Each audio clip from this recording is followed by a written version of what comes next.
Bedroom का दरवाज़ा अंदर से लॉक था। चाबी जीजा जी की जेब में थी। मैं सिमरन बिस्तर के कोने में दुबकी हुई थी और मेरे सामने मेरे जीजा जी विक्रांत खड़े थे। वही जीजा जी जिन्हें मैं अपने पिता के बाद सबसे ज़्यादा सम्मान देती थी। वही जीजा जी जो मेरी दीदी की जान थे। लेकिन आज उनकी आंखों में वो सम्मान नहीं था। उन्होंने अपनी बेल्ट खोली और उसे सोफे पर फेंक दिया। बकल की आवाज खट से कमरे में गूंजी। रोने का नाटक बंद करो सिमरन। उनकी आवाज में शराब का नशा और एक अजीब सी सख्ती थी। जब अपने उस बॉयफ्रेंड राहुल के साथ होटल के कमरे में थी तब तो बहुत मजे ले रही थी, तब तो शर्म नहीं आई। ये सुनकर मेरे पैरों तले जमीन खिसक गई। आपको कैसे पता? मेरी आवाज गले में ही अटक गई। विक्रांत जीजा जी ने अपनी जेब से अपना फोन निकाला। स्क्रीन पर एक वीडियो चल रहा था, एक धुंधला पर साफ वीडियो। उसमें मैं थी और राहुल था, एक बहुत ही निजी और आपत्तिजनक हालत में। जीजा जी ने वो फोन मेरे चेहरे के पास लाकर दिखाया। ये देखो, तुम्हारी इज्जत का सबूत। अगर ये वीडियो तुम्हारे पापा या तुम्हारी दीदी ने देख लिया, जो अभी हॉस्पिटल में जिंदगी और मौत की जंग लड़ रही है, तो सोचो क्या होगा। वो तो वहीं मर जाएगी। मैं उनके पैरों में गिर गई। नहीं जीजा जी, ऐसा मत करना, दीदी मर जाएंगी। मैं आपके हाथ जोड़ती हूँ, इसे डिलीट कर दीजिए। विक्रांत धीरे से नीचे झुके। उन्होंने मेरा चेहरा अपनी हथेलियों में लिया।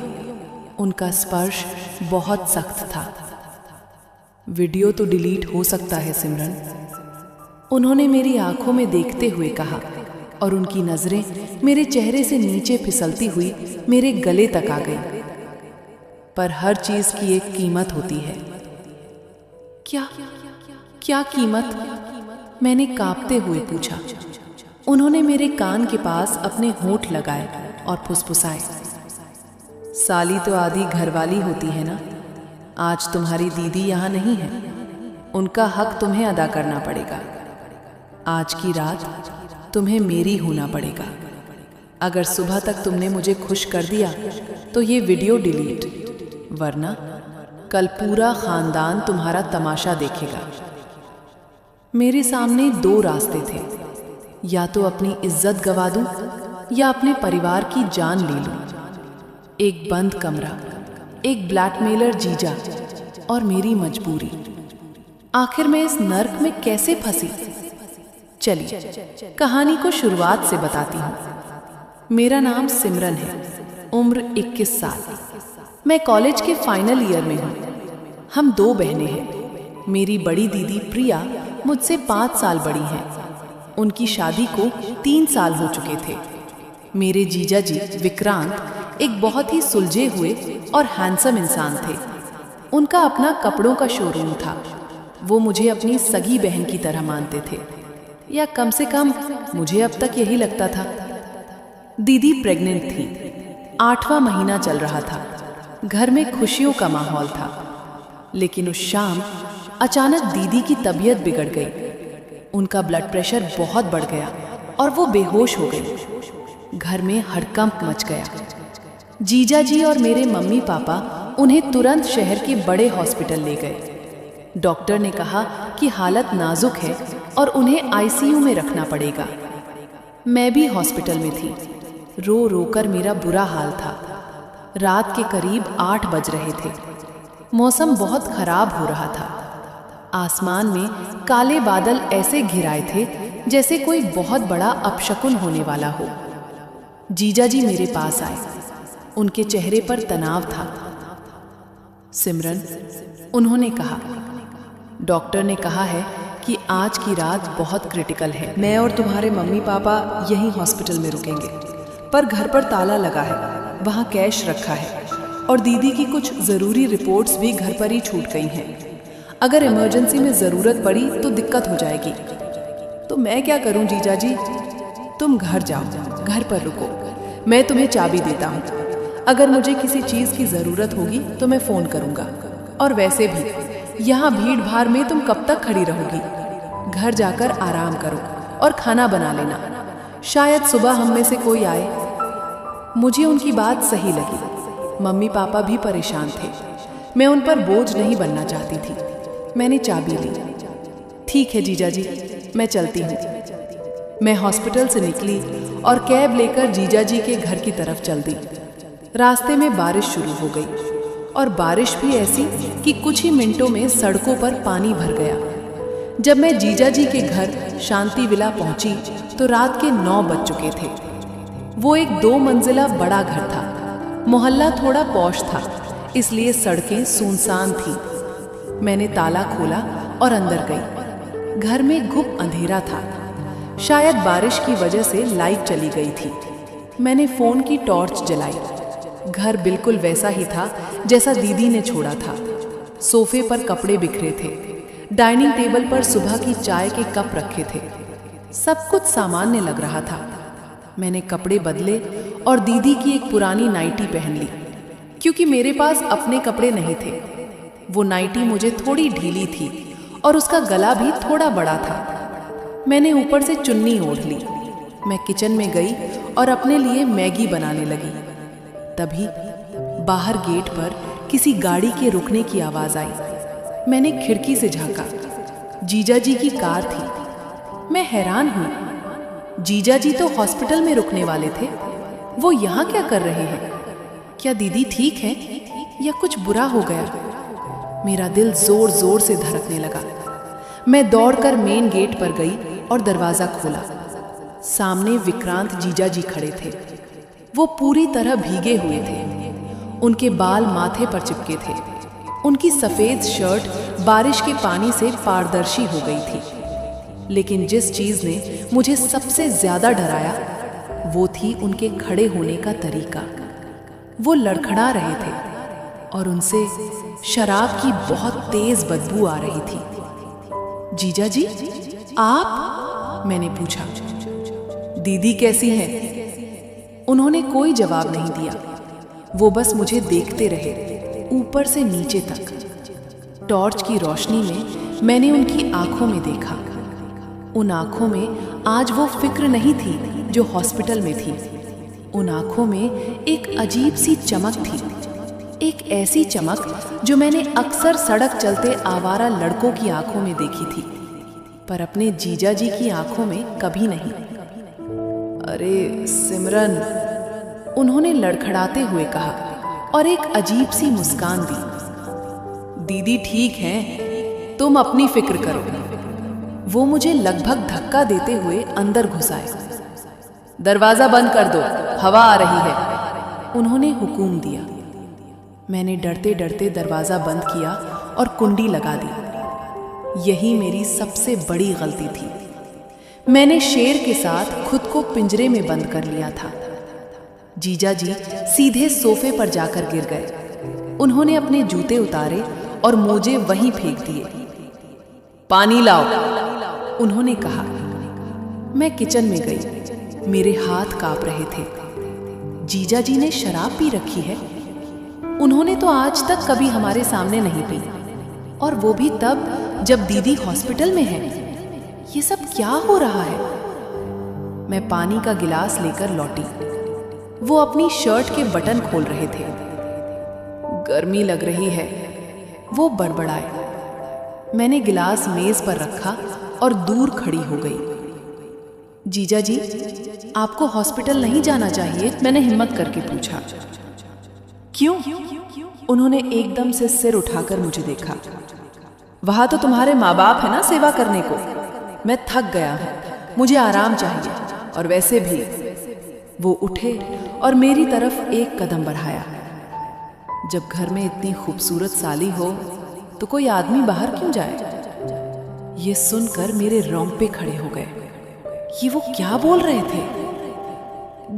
जीजा जी, आपको नशा हो गया है, आप सो जाइए, मैं अपने कमरे में जा रही हूं। मैं पीछे हटी। रुको!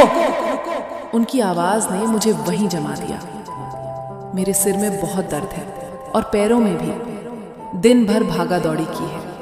एक काम करो, थोड़ा तेल लेकर आओ और मेरे सिर की मालिश कर दो। मैं? हाँ तुम। क्यों? अपनी दीदी के लिए इतना नहीं कर सकती? उनका पति हूं मैं। अगर मुझे कुछ हो गया तो तुम्हारी दीदी का क्या होगा? उन्होंने दीदी का नाम लेकर मुझे फंसा दिया। मैं मना नहीं कर पाई। मैं तेल लेकर आई। वो सोफे पर बैठे थे। मैं उनके पीछे खड़ी हो गई और उनके सिर में तेल लगाने लगी। कमरे में इन्वर्टर की मध्यम रोशनी थी। बाहर बारिश का शोर था। मालिश करते वक्त मुझे महसूस हो रहा था कि वो जानबूझकर अपना सिर पीछे मेरी तरफ झुका रहे हैं। उनका सिर मेरे पेट से टकरा रहा था। मैं बार बार पीछे हटती पर वो फिर पीछे हो जाते। अरे ठीक से करो ना, डर क्यों रही हो? मैं कोई खा थोड़ी जाऊंगा तुम्हें। वो हंसे। फिर उन्होंने मेरा हाथ पकड़ लिया। तुम्हारा हाथ कितना कोमल है सिमरन, उन्होंने अपनी आंखें बंद करके कहा। प्रिया के हाथ तो अब रफ हो गए हैं घर का काम कर करके, पर तुम तो बिल्कुल मलाई जैसी हो। मेरे बदन में एक सिहरन दौड़ गई, डर और घिन की। मैंने झटके से अपना हाथ खींचा। हो गया जीजा जी, अब आप आराम कीजिए। मैं जाने के लिए मुड़ी। अरे सुनो तो, क्या है? अब मेरी आवाज में डर की जगह थोड़ा गुस्सा भी आ गया था। भूख लगी है, कुछ बना दो। दीदी होती तो भूखा नहीं रखती। फिर से दीदी का नाम। मैं किचन में गई। मैं मैगी बना रही थी, पर मेरा ध्यान हॉल में था। मुझे लग रहा था कि वो किसी भी पल यहां आ सकते हैं, और मेरा डर सही साबित हुआ। मैं गैस के पास खड़ी थी। तभी मुझे अपनी गर्दन पर किसी की गर्म सांसें महसूस हुई। मैं पलटी। जीजा जी मेरे बिल्कुल ठीक पीछे खड़े थे, इतना करीब कि हमारी नाक टकराने वाली थी। मैं चीखने वाली थी, पर उन्होंने मेरा मुंह बंद कर दिया। श्श, चिल्लाओ मत, पड़ोसी क्या सोचेंगे। उनकी आंखों में अब नशा नहीं था। एक बहुत ही शातिर और गंदी नियत साफ दिख रही थी। खुशबू बहुत अच्छी आ रही है, उन्होंने कहा। मैगी की? मैंने हकलाते हुए पूछा। नहीं। वो मेरी गर्दन के पास झुके और एक गहरी सांस ली। तुम्हारे बदन की लैवेंडर परफ्यूम लगाती हूं ना, मुझे पता है। मैंने कई बार महसूस किया है जब तुम हमारे घर आती हो। मैं सन्न रह गई। वो मुझे कब से नोटिस कर रहे थे। मैं उन्हें धक्का देकर किचन से बाहर भागी। मुझे घर जाना है, मैं यहां नहीं रुकूंगी। मैं हॉल की तरफ भागी। मैं दरवाजे तक पहुंची और कुंडी खोलने लगी। तभी पीछे से एक भारी हाथ आया और उसने दरवाजे को दोबारा जोर से बंद कर दिया। जीजा जी ने अपने दोनों हाथ मेरे दोनों तरफ दरवाजे पर रख दिए। उन्होंने मुझे दरवाजे और अपने बीच में कैद कर लिया। दोस्तों, एक लड़की के लिए इससे डरावना पल कोई नहीं हो सकता जब उसका अपना ही रक्षक उसका भक्षक बन जाए। घर में कोई नहीं था, बाहर तूफान था, और मैं एक ऐसे इंसान के साथ कैद थी जिसे मैं भाई मानती थी। क्या आप मेरी उस वक्त की घबराहट को महसूस कर पा रहे हैं? अगर हाँ, तो प्लीज इस वीडियो को अभी लाइक कर दीजिए। कहाँ जा रही हो सिमरन? उन्होंने बहुत ही ठंडी आवाज में पूछा। अभी तो पार्टी शुरू हुई है। जीजा जी हटिए, वरना मैं पापा को फोन कर दूंगी। मैंने धमकी दी। वो हंसे। पापा को करो फोन, और क्या बोलोगी कि जीजा जी बदतमीजी कर रहे हैं? वो मानेंगे? मैं दामाद हूं उनका। वो सोचेंगे तुम्हें कोई गलतफहमी हुई है, और उल्टा तुम्हें ही डांटेंगे कि रात को तमाशा मत करो। वो सच कह रहे थे। हमारे समाज में दामाद भगवान होता है। लेकिन उन्होंने अपनी बात जारी रखी। अगर मैंने पापा को फोन किया तो वो मेरी बात जरूर मानेंगे। क्या कहेंगे आप? मैं कुछ कहूंगा नहीं, मैं बस उन्हें एक चीज दिखाऊंगा। वो पीछे हटे। उन्होंने अपनी जेब से फोन निकाला। चलो बेडरूम में चलो, तुम्हें कुछ दिखाना है। मैं कहीं नहीं जा रही। जाना तो पड़ेगा सिमरन, वरना ये चीज तुम्हारे पापा के साथ साथ राहुल के पापा के पास भी जाएगी। राहुल का नाम सुनते ही मेरा दिल धक से रह गया। राहुल मेरा बॉयफ्रेंड था, जिसके बारे में घर में किसी को नहीं पता था। हम छिप छिप कर मिलते थे। जीजा जी को राहुल के बारे में कैसे पता चला? मैं मंत्रमुग्ध सी उनके पीछे पीछे बेडरूम में गई। बेडरूम में उन्होंने लाइट नहीं जलाई, सिर्फ एक नाइट लैंप जल रहा था। उन्होंने दरवाजा लॉक किया और चाबी अपनी जेब में डाल ली। बैठो, उन्होंने बिस्तर की तरफ इशारा किया। मैं कोने में खड़ी रही। मैंने कहा बैठो, उन्होंने चिल्लाकर कहा। मैं डर के मारे बिस्तर के किनारे पर बैठ गई। उन्होंने अपना फोन अनलॉक किया और मेरे सामने कर दिया। देखो इसे, गौर से देखो। मैंने स्क्रीन पर देखा और जो मैंने देखा उसने मेरी दुनिया उजाड़ दी। वो एक वीडियो था। उस वीडियो में मैं थी और राहुल था। हम एक होटल के कमरे में थे। वो राहुल का जन्मदिन था। हम वहां केक काटने गए थे, लेकिन हम बहक गए थे। उस वीडियो में हम दोनों बहुत ही आपत्तिजनक हालत में थे। हम एक दूसरे को किस कर रहे थे और मेरे कपड़े अस्त व्यस्त थे। मुझे याद आया, उस दिन राहुल ने कहा था कि चलो एक वीडियो बनाते हैं यादों के लिए। मैंने मना किया था, पर वो माना नहीं। उसने कहा था कि वो इसे किसी को नहीं दिखाएगा। तो फिर ये वीडियो जीजा जी के पास कैसे आया? ये आपके पास? मेरे मुंह से आवाज नहीं निकल रही थी।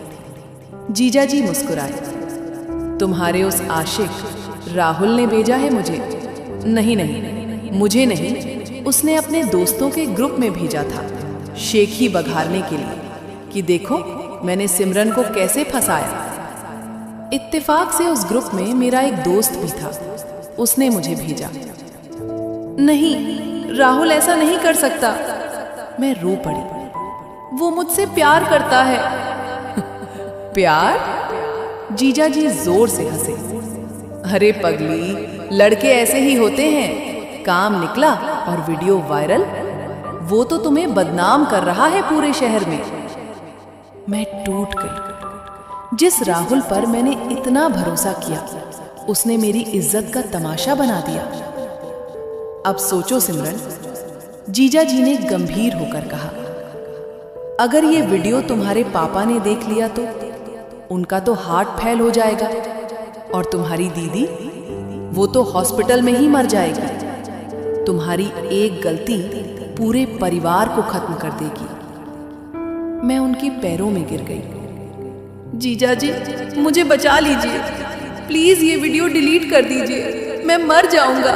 पापा को मत बताना। जीजा जी ने मुझे कंधों से पकड़कर उठाया। मैं तुम्हें बचा सकता हूँ सिमरन। मैं इस वीडियो को फैलने से रोक सकता हूँ। मैं राहुल का मुंह भी बंद करवा सकता हूँ। लेकिन क्या? मैं कुछ भी करूंगी जीजा जी, बस मेरी इज्जत बचा लीजिए। यही वो पल था जिसका वो इंतजार कर रहे थे। उन्होंने मुझे बिस्तर पर धक्का दिया। मैं गिर पड़ी। वो मेरे ऊपर झुके। उनकी आंखों में वही शैतानी चमक वापस आ गई थी। कुछ भी करोगी? उन्होंने पूछा। हाँ, कुछ भी। उन्होंने धीरे से मेरा पल्लू मेरे कंधे से हटा दिया। तो फिर आज रात मुझे खुश कर दो।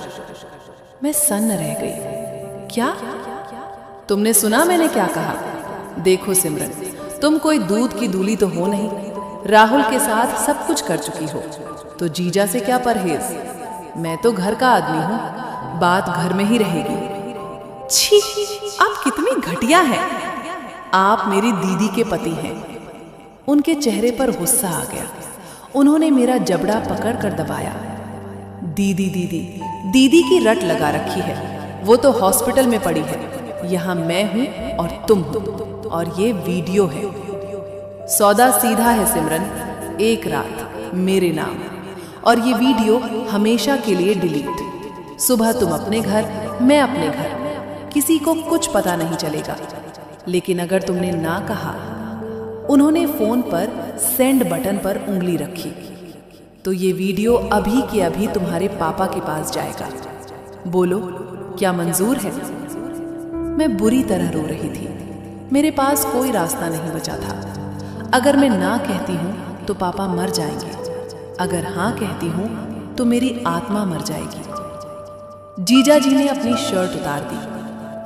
वक्त बहुत कम है सिमरन, फैसला करो। वो बिस्तर पर मेरे करीब आने लगे। मैं पीछे खिसकती गई, दीवार से सट गई।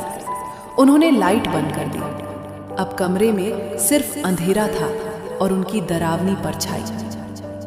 आ जाओ। उन्होंने मेरा टखना पकड़ लिया और मुझे अपनी तरफ खींचा। नहीं! मैं चीखी, लेकिन मेरी चीख सुनने वाला वहां कोई नहीं था। मुझे लगा कि आज मेरी इज्जत और मेरी जिंदगी दोनों खत्म होने वाली है।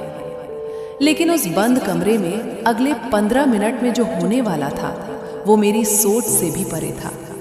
वो सच्चाई जो मेरे पैरों तले से जमीन खींचने वाली थी। विक्रांत जीजा जी ने मेरा पैर पकड़ रखा था। उनकी पकड़ लोहे की जंजीर जैसी सख्त थी। मैं छटपटा रही थी, मैं चीख रही थी, छोड़िए मुझे, दूर रहिए मुझसे, आप मेरे जीजा हैं, भगवान के लिए ऐसा मत कीजिए। लेकिन उन पर जैसे कोई जुनून सवार था। उन्होंने एक झटके से मुझे बिस्तर के बीच में खींच लिया। मैं अपनी पूरी ताकत लगाकर उनसे लड़ रही थी। मेरे हाथ पैर चल रहे थे, मेरे नाखून उनके हाथों पर गड़ रहे थे, लेकिन वो रुक नहीं रहे थे। वो मेरे ऊपर झुक गए। उनका भारी शरीर मुझे दबा रहा था। उनकी शराब की बदबूदार सांसें मेरे चेहरे पर लग रही थी। मुझे लगा मेरा दम घुट जाएगा। उन्होंने मेरे दोनों हाथ पकड़कर बिस्तर पर टीका दिए। अब मैं हिल भी नहीं सकती थी। सिमरन, उन्होंने गुर्राते हुए कहा, तड़पना बंद करो। मैंने कहा था ना, प्यार से मान जाओगी तो बात यहीं खत्म हो जाएगी, वरना ये वीडियो अभी सेंड हो जाएगा। नहीं! मैं चिल्लाई, मैं मर जाऊंगी, लेकिन आपको हाथ नहीं लगाने दूंगी। मेरे हाथ तो बंधे थे, लेकिन मेरा सिर आजाद था। मैंने अपनी पूरी ताकत बटोरी और अपना सिर उनके माथे पर दे मारा। एक जोर की आवाज आई, ठक ठक। उन्हें शायद इसकी उम्मीद नहीं थी। वो दर्द से कराह उठे और उनकी पकड़ थोड़ी ढीली पड़ गई। यही मेरा मौका था। मैं सांप की तरह फिसलकर उनके नीचे से निकली और बिस्तर से नीचे कूद गई। अंधेरे में मुझे कुछ दिखाई नहीं दे रहा था। मैं लड़खड़ाते हुए दीवार की तरफ भागी। मेरा हाथ साइड टेबल पर रखे एक भारी से फ्लावर पॉट यानी फूलदान पर लगा। मैंने उसे उठा लिया। वो कांच का भारी फूलदान था। अब मेरे हाथ में एक हथियार था। मैं दीवार से सटकर खड़ी हो गई, हांफते हुए। खबरदार, खबरदार जो पास आए, मैं आपका सिर फोड़ दूंगी। मुझे कोई परवाह नहीं कि आप कौन हैं। अगर आपने मुझे छूने की कोशिश की तो मैं आपको जान से मार दूंगी। मेरी आवाज कांप रही थी, लेकिन उसमें मौत का डर और मारने की हिम्मत दोनों थे। कमरे में सन्नाटा छा गया। सिर्फ हमारी भारी सांसों की आवाज आ रही थी। जीजा जी बिस्तर पर बैठे थे। वो अपना माथा सहला रहे थे जहां मैंने मारा था। मुझे लगा अब वो और गुस्से में आएंगे, अब वो मुझे नहीं छोड़ेंगे। लेकिन तभी अंधेरे में एक अजीब सी आवाज आई, हंसने की आवाज। जीजा जी हंस रहे थे। वो कोई शैतानी हंसी नहीं थी। वो एक बहुत ही शांत, थकी हुई और शायद दर्द भरी हंसी थी। मार दो सिमरन, फोड़ दो मेरा सिर, मैं तो वैसे भी गुनहगार हूं। उनकी आवाज एकदम बदल गई थी। उसमें से वो नशा, वो हवस, वो सख्ती गायब हो चुकी थी। अब वो आवाज बिल्कुल वैसी लग रही थी जैसी मेरे पुराने अच्छे जीजा जी की हुआ करती थी। उन्होंने साइड लैंप का स्विच ऑन कर दिया। कमरे में हल्की पीली रोशनी फैल गई। मैंने देखा वो बिस्तर के किनारे पर बैठे थे। उनका सिर झुका हुआ था। उन्होंने मेरी तरफ देखा। उनकी आंखों में अब वो लाल डोरे नहीं थे, उनकी आंखों में आंसू थे। फूलदान नीचे रख दो सिमरन, अब तुम्हें इसकी जरूरत नहीं पड़ेगी, उन्होंने बहुत ही धीमी आवाज में कहा। मैं अभी भी डरी हुई थी। मैंने फूलदान नीचे नहीं रखा। ये कोई नाटक की कोशिश कर रहे हैं? मैंने चिल्लाकर पूछा। नाटक तो मैं पिछले 2 घंटे से कर रहा था सिमरन, और यकीन मानो वो मेरी जिंदगी का सबसे मुश्किल नाटक था। क्या मतलब? उन्होंने एक गहरी सांस ली और अपनी जेब से अपना फोन निकाला, वही फोन जिसमें मेरा वीडियो था। उन्होंने वो फोन फर्श पर मेरी तरफ सरका दिया। ये लो, डिलीट कर दो इसे, और जिसे चाहो उसे फोन कर लो, पुलिस को, अपने पापा को, मैं तुम्हें नहीं रोकूंगा। मैं हैरान रह गई। एक पल पहले जो इंसान जानवर बना हुआ था वो अब हथियार डाल चुका था। मैंने झपट कर फोन उठाया। मेरी उंगलियां कांप रही थी। मैंने तुरंत वो वीडियो डिलीट कर दिया और फिर डिलीट फोल्डर से भी उसे हमेशा के लिए मिटा दिया। मेरी जान में जान आई। अब बताइए, मैंने फूलदान नीचे रखते हुए पूछा, ये सब क्या था? आपने मेरे साथ ऐसा क्यों किया? आपने मुझे इतना क्यों डराया? विक्रांत जीजा जी ने अपनी शर्ट के बटन बंद किए। क्योंकि तुम अंधी हो गई थी सिमरन, तुम प्यार में अंधी हो गई थी। उन्होंने अपनी दूसरी जेब से एक और फोन निकाला। ये उनका अपना फोन था। वो वीडियो मैंने नहीं बनाया था सिमरन, और ना ही वो मुझे मेरे किसी दोस्त ने भेजा था। तो फिर वो वीडियो मुझे तुम्हारे उसी बॉयफ्रेंड राहुल ने भेजा था आज शाम को। राहुल ने? मुझे यकीन नहीं हुआ। वो क्यों भेजेगा? वो पिछले 1 महीने से तुम्हारी जासूसी कर रहा था। उसे पता था कि मैं तुम्हारा जीजा हूं और मेरे पास पैसा है। विक्रांत जीजा ने फोन पर एक ऑडियो रिकॉर्डिंग प्ले की। सुनो इसे, ये राहुल की आवाज है। मैंने कान लगाकर सुना। वो राहुल ही था। उसकी आवाज में एक घमंड था। हेलो विक्रांत, मैं राहुल बोल रहा हूँ, आपकी साली साहिबा सिमरन का बॉयफ्रेंड। वैसे तो हम दोनों में बहुत प्यार है, पर आजकल महंगाई बहुत बढ़ गई है। मुझे 5 लाख रुपयों की सख्त जरूरत है। मैंने आपको एक वीडियो भेजा है, देख लीजिए। अगर आप चाहते हैं कि आपकी साली की इज्जत बची रहे और आपके ससुर जी को हार्ट अटैक ना आए, तो आज रात 10 बजे तक 5 लाख रुपए तैयार रखिएगा, वरना ये वीडियो इंटरनेट पर वायरल होगा। रिकॉर्डिंग बंद हो गई। कमरे में फिर से सन्नाटा छा गया। मेरे कानों में राहुल की वो बातें गूंज रही थीं। 5 लाख रुपए? जिस लड़के के लिए मैंने अपने घर वालों से झूठ बोला, जिसके साथ मैंने अपनी मर्यादा तोड़ी, जिसके प्यार में मैं पागल थी, वो मुझे ब्लैकमेल कर रहा था। मुझे चक्कर आने लगा। मैं वहीं जमीन पर बैठ गई। जीजा जी मेरे पास आए। उन्होंने मुझे छुआ नहीं, वो दूर बैठ गए। मुझे माफ कर देना सिमरन, उन्होंने रूंधे गले से कहा। मुझे पता था कि अगर मैं तुम्हें ये रिकॉर्डिंग सीधे सुनाता तो तुम शायद यकीन नहीं करती। तुम कहती कि ये झूठी है या राहुल को फंसाया जा रहा है। तुम मुझसे इतना प्यार करती थी कि तुम मेरे खिलाफ हो जाती। मुझे तुम्हें ये एहसास दिलाना था कि जब कोई मर्द, चाहे वो तुम्हारा अपना ही क्यों ना हो, तुम्हारी इज्जत पर हाथ डालता है तो कितना दर्द होता है। मुझे तुम्हें ये दिखाना था कि जिस वीडियो को तुम प्यार की निशानी समझ रही थी, वो असल में तुम्हारी बर्बादी का हथियार था। तो आपने वो शराब, वो बदतमीजी, वो सब नाटक था? मैंने रोते हुए पूछा। हाँ, मैंने शराब नहीं पी थी। मैंने बस अपने कपड़ों पर थोड़ी शराब छिड़की थी ताकि बदबू आए।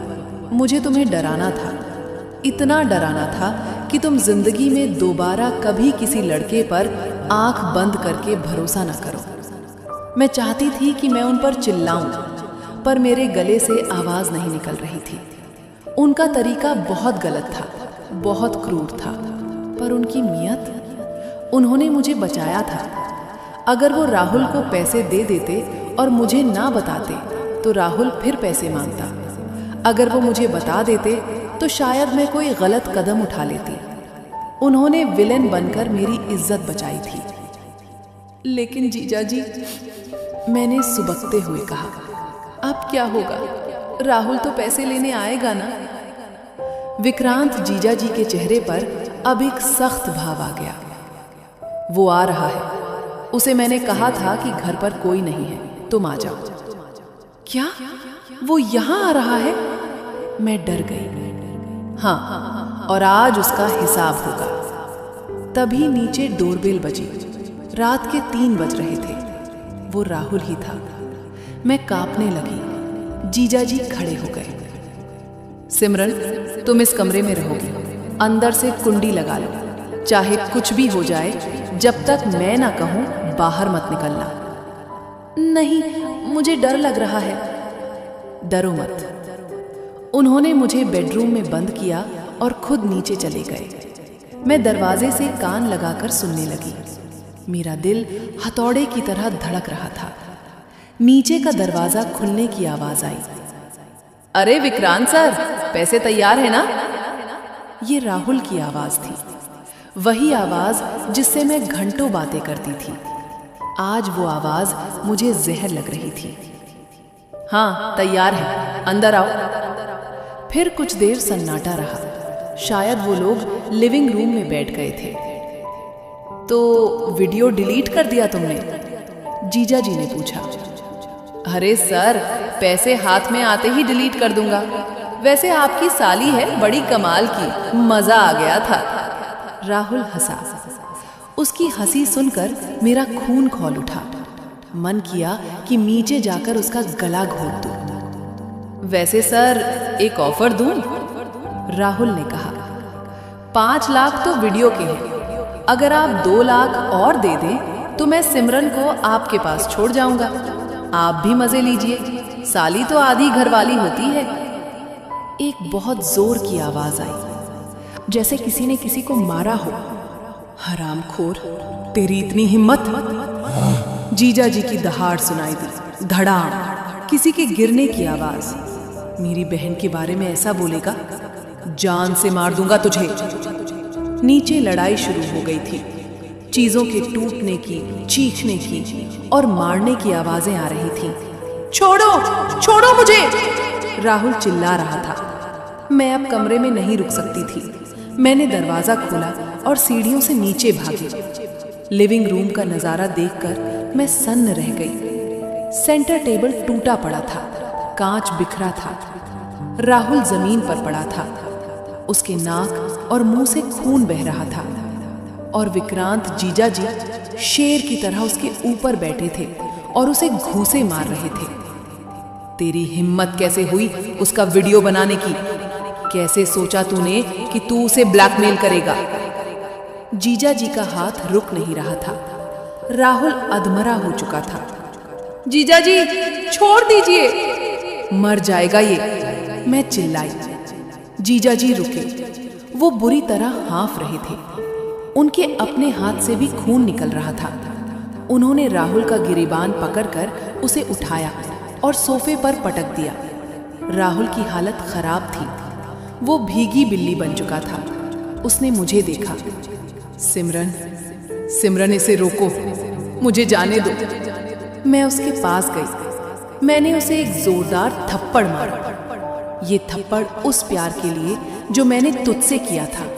एक और थप्पड़। ये थप्पड़ उस भरोसे के लिए जो तूने तोड़ा। और एक लात। और ये मेरी इज्जत का तमाशा बनाने के लिए। राहुल रोने लगा। जीजाजी ने अपना फोन उठाया और पुलिस को कॉल कर दिया। 10 मिनट में पुलिस आ गई। उन्होंने राहुल को गिरफ्तार कर लिया। जीजाजी ने उन्हें वो रिकॉर्डिंग और ब्लैकमेलिंग के सबूत दे दिए। पुलिस ने बताया कि राहुल पहले भी कई लड़कियों को ऐसे ही फंसा चुका है। राहुल को जब पुलिस ले जा रही थी तो उसने मुड़कर मुझे नहीं देखा। उसका सिर झुका हुआ था। पुलिस चली गई। घर शांत हो गया।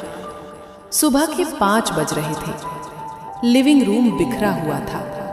जीजाजी सोफे पर बैठे थे, अपना माथा पकड़े हुए। उनकी शर्ट फटी हुई थी। हाथ से खून रिस रहा था। मैं फर्स्ट एड बॉक्स लेकर आई। मैं उनके पास बैठी और उनके जख्म साफ करने लगी। मेरे आंसू रुक नहीं रहे थे। वो मेरे हाथों पर गिर रहे थे। सॉरी, मैंने धीरे से कहा। जीजाजी ने सिर उठाया। मैंने आपको बहुत गलत समझा जीजाजी।